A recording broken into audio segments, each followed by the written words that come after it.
Welcome, everyone, to another edition of Lending Leadership with the Mortgage Pros. I'm here with Tom Mills and Robert Filia. How you guys doing this morning? Good, man. How are you? Good. So one of the topics we're going to hit on today, and it's seemed like it was timely for a minute, maybe not as much now with rates going up, is refinances and how to be ready for them. And we'll be looking, hopefully, at a refinance boom sometime here the next 6-12 months. So let's get into and start off. What defines a refinance boom? What is it? First, it was kind of funny. We thought for about 36 whole hours we may have been in the middle of or getting at the start of one, and then We're here. This is what we've been talking about. This is what we've been planning for. The second time, because I think we had a false start in the fall too. Yeah. Wah, wah, wah. yeah, I think it. What that really teaches you a lesson to kind of always be ready, though, right? If you're not, you're going to lose more.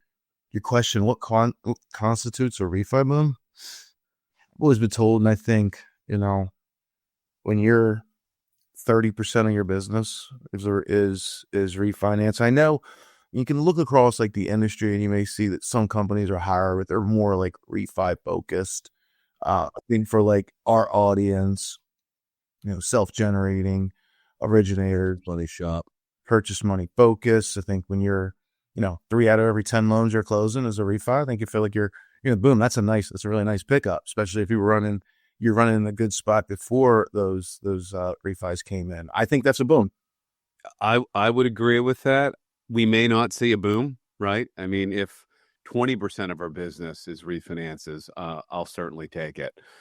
And a lot of that's geography too. For our listeners that are in California or higher loan amounts in Massachusetts or New York State or wherever that case may be, you'll be able to refinance a lot more of your customers because larger loan amounts and you need less of a spread to do it. That was also much more of a story, years ago, but the conventional loan limits, since COVID really come up dramatically in all markets, and the average loan amounts come up dramatically. It's that over that $300,000 loan amount, it's 0.5% to 0.75% in a drop. You've got a significant monthly savings to a family that may be feeling a pinch right now. With all things going on, that's significant to a lot of households. Absolutely.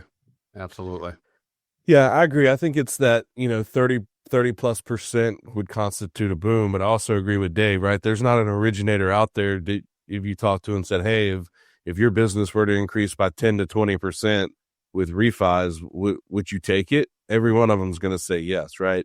So I think the real question is, are you ready to take it? Like, are you doing the things necessary to be ready to capture the business as fast and as efficient as possible? Because I think what we've seen, guys, we joke about, this 36-hour window and the blip that we saw in the fall.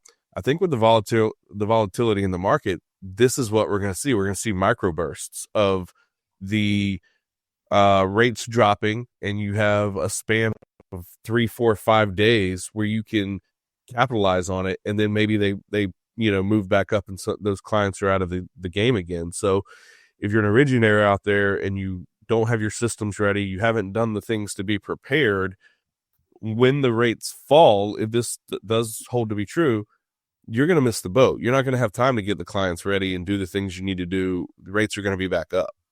What are the things to be prepared? That's a great question. You need to be in touch with your database on a regular basis. Especially clients, let's just use a number, draw a line in the sand, 7%. All clients with rates over 7%, you should have been in touch with the last 3 months via email and verbally on the phone, or at least leaving voicemail messages. There's money in voicemail. They know you because I can tell you, look at Rocket acquisition of Mr. Cooper. Big companies, big servicers like Mr. Cooper, they're going to be ready. Yeah, they're ready to call your customers. They're ready to. What was the stat? They retain 68% of their customers. So that's your customers. Mm-hmm. Yeah, because they're buying service releases, and they're taking those customers in, and if 6 out of 10 you can lose, but you can also be the loan officer that, that catches, 7 out of 10, and that's a realistic number because, as great as you are, it's hard to really catch every opportunity. It's really hard.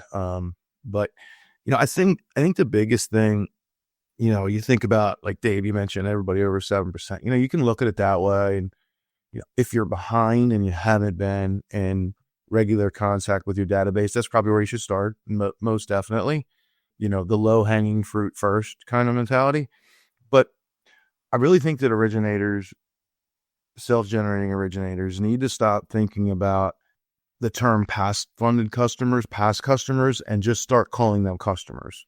Because if I've done a deal with that customer, they're probably going to do 6 to 8 more deals.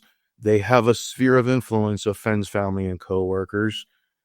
They're a customer, and if you've done a great job and created a raving fan of that customer, it's simply just conversations you don't have to wait for the market moves. You don't have to, try to worry about getting in front. When you're doing, I think, strategies through 12 months a year, regardless of the market, you're in the driver's seat with the vast majority of your database. And Dave, I know you referred to it as a database because I know you don't look at it as just a past customer. But I think that's the fundamental difference between those that really feast in these opportunities and markets and those that are just chasing and hoping that they don't miss out. I feel like the last boom in 20 and 21 was easy. We'll look back and it was easier. It was more plentiful. There was way more. Like there was so much for everyone. Yeah. And the servicers couldn't get to it quick enough. But I think a lot of these servicers, their retention departments have been sharpening their knives, waiting for this moment. And I think it's going to be more difficult. I mean, I always said you can walk in a grocery store, pick up an orange and throw it across and it hit someone who needed the refinance. It was that easy. Basically, everyone in America that had a mortgage had an opportunity to refinance it, like 90%. We're not going to have that anymore. So you need to be focused. And as Tom mentioned, if you've not prepped your systems, if you're not ready, if you've not reached out to your past customer database, you're going to be behind. You're behind the 8 ball for sure. But no, I think that's a good point. I mean, these servicers, it's going to be a dogfight, right? So you need to do things to position yourself with your clients to make them want to do business with you, and you be their trusted advisor versus solicitor that's calling them out of the blue, trying to retain servicing runoff, right? Because that's what's going to happen, guys. So I think, the other thing we need to talk about is how do we build our systems and our teams to make this as quick and as efficient and easy as possible. This is, when I say low-hanging fruit, like this needs to be like a 10 to 12-minute conversation, customers bought in, and you're running the closing and you're trying to turn these things in 15, 20 days. Like they need to be quick, easy, slam dunk turns. Otherwise, the servicer is going to get involved and they're absolutely going to undercut you on price. It's going to be a knife fight in the street and you're going to end up bleeding out. Because they're going to take deals. They're going to take things tighter than most people listening to this podcast are able to do. And I mean, we've seen situations in competitive dogfights where the servicer basically took it down to no profit margin, to where, we were not making, even before paying the LO, there was zero profit margin. Obviously, we cannot work for free. So some of the strategies we talked about to retain the customer and to not alert the servicer are doing a soft pull and doing a hard pull at the last second, like a week before closing, as well as not having the title company or us order the payoff till about a week before closing. That way, CD's out, loans clear to close, things are signed. It keeps them a little stickier. What other strategies, just brainstorming, guys, can we do to kind of retain that client away from the servicer? Well, as I mean, I think first and foremost, it's in front of the communication, not behind it. If you're the first one talking to them 6 months before the timing becomes a reality to refinance, you're very much in a driver's seat much less likely to lose the customer to the outreach. It's going to come from the servicing department, much less likely for them to even entertain it. You may have them, tell you that they called and offer that, and you got to match it, And I think, as you guys know, we've talked about that importance of having an internal retention strategy. Like sometimes loan officers, like you may have to forgo, maybe your company lets you forgo your income, have a way to get that loan done to keep that customer from being marketed in your database, not, and not going back to that, that same servicer to stay there forever. I think, you have to, there's a value to keeping the customer and then really learning from that and making sure that you're doing the things going forward to stay in front to catch, like I said, those next 6 to 7 deals that they may be doing. Yeah, I love what you said about the early reach out, Tom. Like, I think that's so important. Dave, you mentioned also talking to your database, like the conversations that should be, like you should be building your bench of refis that are ready to go, right? Like have the conversation, go ahead and look at numbers and say, hey, Mr. Client, you're at a 7.25 now, right? When I can do an FHA streamline for you at 6.5 and it does this is what it looks like. Would that be enough? Like, is that enough to move the needle for you? And have those conversations and have that list of clients built. And then the minute this starts happening, now all you're saying is, hey, great news, we're there. I'm getting it started. Boom, boom, boom, boom, boom, right? Yeah. Have your templated emails ready with the needs list. Have all of this stuff plug and play so you can grab as much of this as possible as fast as you can. And then you just make it really easy to close. Like the people that get ahead of it and have those lists built and heck, maybe even have files structured, right? Don't trigger them. You don't want them hanging around in your active pipeline, but have the file structured, have it ready to go. Know what your targets are. And then it's a really simple, easy call to that client. Hey, great news. That target we talked about for your refi, we're there. I'm getting the ball moving today for you. Bam, done.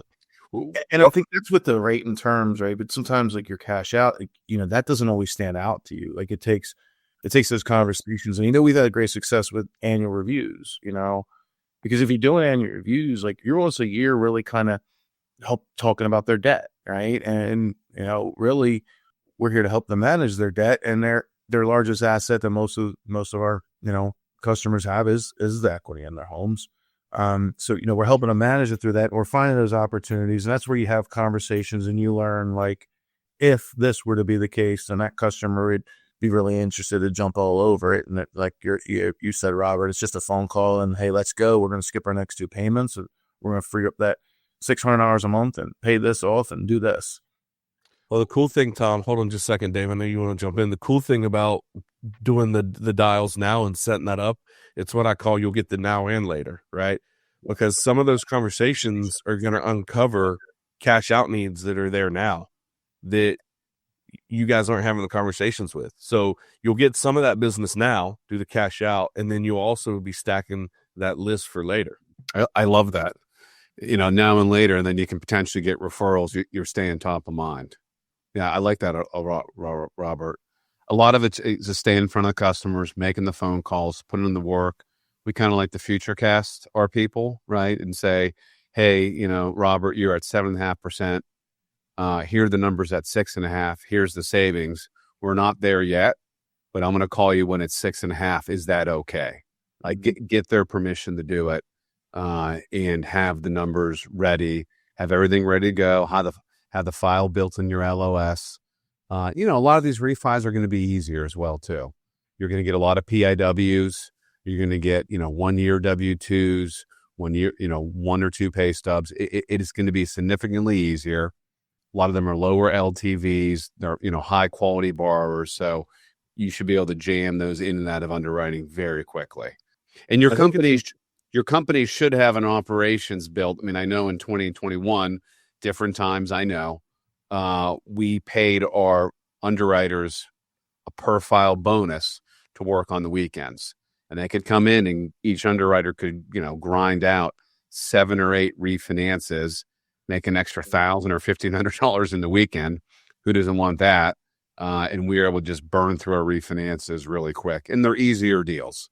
Well, the big thing is to, not lose anything service-wise, a beat, don't skip a beat on your purchases, and don't skip a beat on your on your prospecting of your purchases too. We see a lot of loan officers do that. And then we see agents posting about, oh, I'm not getting outreach for coffee meetings anymore. Refinance season must be in. And loan officers just hiding, finally calling their database. And, that's silly. Like if you're doing it, that's another difference too, that impact that you don't even think about when you're calling your database and working your database strategy all year long. When the season hits, you don't have to like entrench yourself into it. Like you said, it's conversation disclose. Your team's just making the phone calls. You're just having short conversations and loans are moving in and out. And you're able to maintain your purchase prospecting, which is really where you get an opportunity to make up a lot of ground. If you're, if you're looking to gain new partners, that is always a good season for it. It's a great season. I can think of probably 5 relationships off the top of my head that I know that originators were working. And then in 2020 and 2021, the lender that realtor was using got so refi focused that they dropped the ball on the purchase, and our lenders moved in, and now they have those realtor relationships. Mm-hmm. So that's a great point. Having this pre-planned and being ready for it will make sure that doesn't happen to you and you don't sacrifice your purchase relationships, because that's the stuff. That's what I call the everlasting, guys. That stuff's always there. A refi boom is called a boom for a reason. It doesn't last. It's not here always. So you can't let that sidetrack your everlast business. Here's a news flash. You may have to work a little harder. You may have to put in some additional early mornings, nights, and weekends when this happens, because it comes quickly and unexpectedly, right? Like look at COVID. I remember in February of 2020, I was in a conference down in Florida watching the 10-year drop out, 10-year treasury. I'm thinking, man, I wish I was back in the office making phone calls. It can happen unexpectedly, and it can end unexpectedly as well too. Usually happens quicker and then it ends slowly. So let's get into some real strategy and some practical advice. I mean, guys, and this could happen. What happens if over a week period rates drop a full 1%? Like, what do you do? Like, feast. Yeah. What do you feast? What do you do? Except, hit the mattresses, put a mattress in your office and just work. You kiss the wife and kids and say, all that family time we've been having is nice. I see you well. So what are some strategies if rates drop 1% over a 1 week period?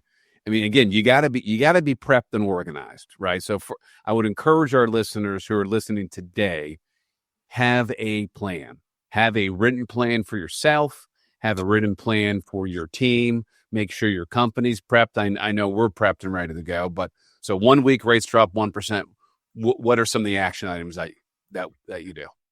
I mean, the 3 major outreaches are call, email, text, right? So all 3 at the same time, simultaneously, not waiting for any first, second, or third approach.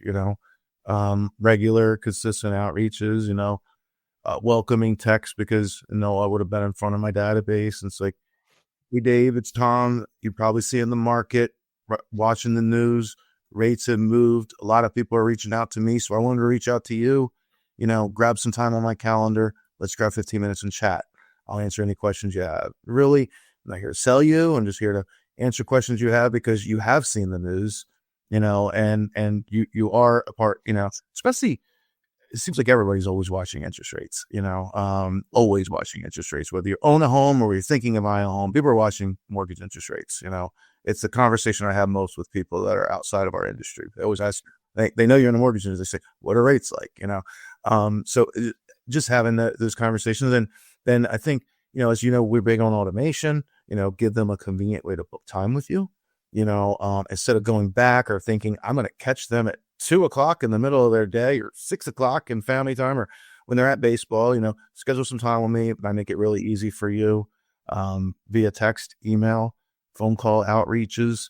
And you always know, if you're not making the phone call, and you should have somebody making the phone call to book it to somebody that's going to do a quick analysis there. Make it a really efficient call. If you're not calling your past customer database, someone else is. 100% someone else has.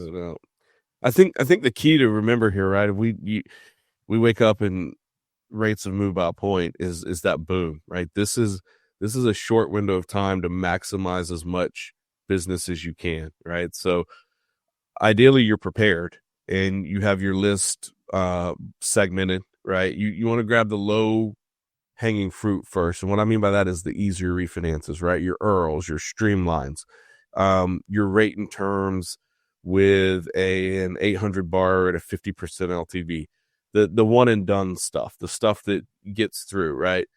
You almost have to triage just a little bit, because that 3-hour conversation that you get into trying to sell someone on a refi and trying to work it out, you could have put 6 deals in the pipeline, right? So you have to, this isn't, I don't want this to sound the wrong way, but there may be conversations that you have to sideline to grab other conversations to get as much in the pipeline as you can during this boom, right? Like that. I really think that's going to be the world that we live in, because I think we're going to have micro bursts of it, right?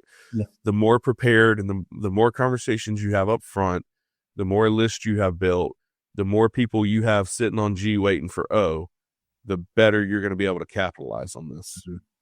And I think, don't just rely on your customer database. You have your sphere of influence on social media. You have your customers. You're doing your pal calls. You're doing, when rates are on the move, people are buying houses. People are doing transactions. They tell other people they're doing a refinance or they're buying a home. And people ask questions, and you ask questions enough and you get somebody's name and phone number. And, it gets that next opportunity before they can reach out to their servicer when you didn't even have a relationship with them.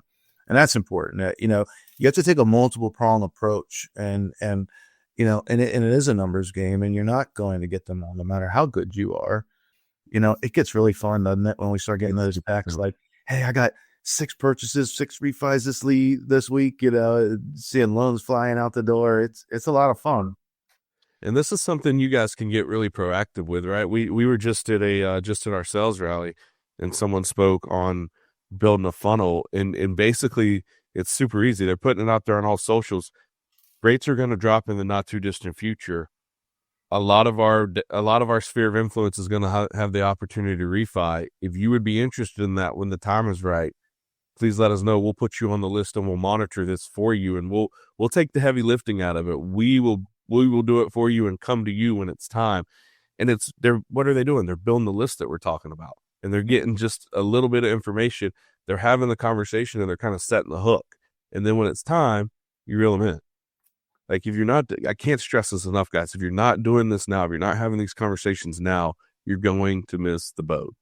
Do this starting tomorrow after you listen to this podcast. Get a list of your top 25 clients. And top 25 clients, what I mean by that, what Robert said, your VA EARLs, maybe your FHA streamlines, maybe the larger loan amounts with the higher interest rates. I have mine ranked based on interest rates, and then look at the loan amounts. Have it ready to go, and call at the very least. Everyone can make 25 phone calls in a week. Call your top 25, leave them a voicemail message, or schedule a call with them. And I 100% guarantee it will pay dividends. Like Tom said, educate them. There's a lot of talk about interest rates. There's a lot of stuff going on in the news. So it's easy to cut through that. And then when the next Fed meeting, whatever happens at the next Fed meeting, they're going to call you for advice and expertise. Mm-hmm. And if you haven't been calling, don't feel like, it's too late. I haven't been doing it. Because Robert, what are they not going to say when you reach out? They're not going to say, "Oh, Tom, I haven't heard from you in 5 years." Where the hell have you been? Not at all. Hey, thanks for the call. And just business as usual. Keep it casual. Had conversations. Like, that's the thing. I mean, don't just pick up the phone to sell them. Just pick up the phone to call them. And if you're doing that more consistently, you're never selling your customers. You don't have to sell your customers. You just have to make together informed decisions on when it's best for them to make moves together. That's well said. Yeah, and it's the crazy thing about the conversations when you're calling just to check in, and it's conversational, you don't know what's going to open up, right? Like that, and that's where you can maybe get into some of the cash out conversations and just see where it goes. Mm-hmm. We could preach a whole session on past database calls and the reason you should be making them. This is just even more, right? Like, hopefully you guys are doing these regularly. If not, this is just more reason to do it. And ask ask for a referral too. Hey, anyone else I should be talking to? Friends, family, and coworkers who are looking to possibly refinance that have purchased the last 3 years? I love to help them too. And do that in every market. It doesn't need to happen when rates drop. That's in every. Honestly, you should be say as an originator, you should say that phrase almost every day. Absolutely. Every conversation, I would say. You know, one interesting piece that we haven't touched on a whole lot that I want to spend just a minute on is, as an originator, you know, we're talking about what you can do to be prepared and be ready, but you need to make sure your company's prepared and ready, right? Like we saw some crazy things when COVID, and guys, I don't think this refi boom is going to be anything like 20 and 21 was, right? We've talked about that. It's going to be a percentage of that. But there are still going to be companies out there that run into operational challenges and bottlenecks, and they're going to do things like, you know, jack rates up to slow down volume coming in, right? They're going to do things, extend turn times, right? So it's going to be really interesting, I think, as we see this next boom to see how companies respond to it. So as originators, that's something you guys may want to have some questions with your leadership if you're not sure. Hey, this refi boom happens. What's our plan? As an originator, what I'd be looking to hear is purchase business is going to remain our focus. We're not going to jack pricing up to interfere with your ability to bring business in. And we're going to basically staff and price as we need to get your deals done for you. If you're struggling operationally now, and you get a 30 to 40% increase, you're toast. I mean, listen, we struggled operationally in 20 and 21, but so did every single mortgage company in America. I thought we handled it better than most. But if you're struggling now, and if your leadership cannot give you a clear plan on what happens when the refi boom, I mean, we have a plan. I mean, we're going to overtime, weekend work. A lot of our underwriters and staff will grab that, and we're going to hire. I will say hire till the pain goes away. Your competition, the servicers, they have a plan. They have a plan. That's a fact. So, you know, it's important that we have one. Each loan originator has one, because it's you know, you really have to work together with your company to capture that. You know, their use of automation and things like tools they can provide you to, you know, really get in front of faster, more people. Sometimes there's everybody's got a plan, and then sometimes all chaos breaks loose, and old Mike Tyson comment, everybody's got red punch in the face. That was the last refi boom. It was like everybody thought they had figured out, and then bam, they're punched in the face and just reeling to try to get deals closed. And you know, it was fun. There was a lot of money being made, and a lot of customers really look at the money that was freed up. Look at that different economy. Look at, you know, households that you're saving thousands of dollars for a monthly. Like, that was fun. Well, I always say about the refi boom of 20 and 21, fake business, real money. I knew the amount of business that I was doing was not sustainable. I know I wasn't that level of a producer. I almost closed 200 million in 21. That was fake business, but it was real money, right? And allows, you know, let's face it, the last 2.5, 3 years have been a very rough time in the mortgage industry. When you get a little refinance boom like this, it allows you to get healthy. And, you know, maybe we'll do a whole episode on this, and a little advice to all the LO friends who are listening. Don't think that income is sustainable, right? Take that little extra refi money that you get, put it to the side, because it's not going to last. That's a whole nother session, Dave. It is. I'm just putting it out there. That money isn't going to last. Stuff it away. Pay off some debt. Definitely. Great episode. Amazing, but I think it was timely. Some good stuff there. For those of you that, you know, haven't really been on it, you know, get on it. Happy to help anybody individually, schedule time with us, build a plan, get in front of it, because there's some opportunity right now. The opportunity is going to open up more as our purchase opportunity is opening up more. So, you know, it's really, really good time to get buckled down, have a good process built, have a good plan in place, and take advantage. You know, we come off a pretty decent, you know, really, you know, give off a pretty decent Q1 for our industry. The market still hasn't given us a lot, but, you know, I came into the year, like tail end of the year after we'd had that like rise in rates and then, or that drop in rates, and it kind of rose back like, man, this may look a little bit like, a lot like 2024, but I'm seeing a lot of things that tell me that there's more hope than that, and that we can have a really, really strong second half to this year. So, how strong everybody's second half and, second quarter and then second half is going to be is all about, that plan, the process in place, and how we're maximizing time and opportunities, I think. Yeah. So call to action, get your top 25 list. Everyone can make 25 calls. You're going to get a lot of voicemails. Do that and then move on to the next 25. Everyone can do that. Get it prepped. Be the circle of influence with your customers. Ask for referrals because you'll get some purchase business out of it and potentially some other refinances. I love it. I love it. Good stuff, guys. Wrapping up. Any last ads? Hoping and praying. Closer than we've ever been. We are closer than we've ever been. So, guys, thanks for joining on this episode of Lending Leadership with the Mortgage Pros. Go ahead and leave us that 5-star and smash that subscribe button. As always, we appreciate you joining us. For Dave and Tom, this is Robert Filyaw. Have a great day. Thanks so much. Thanks all.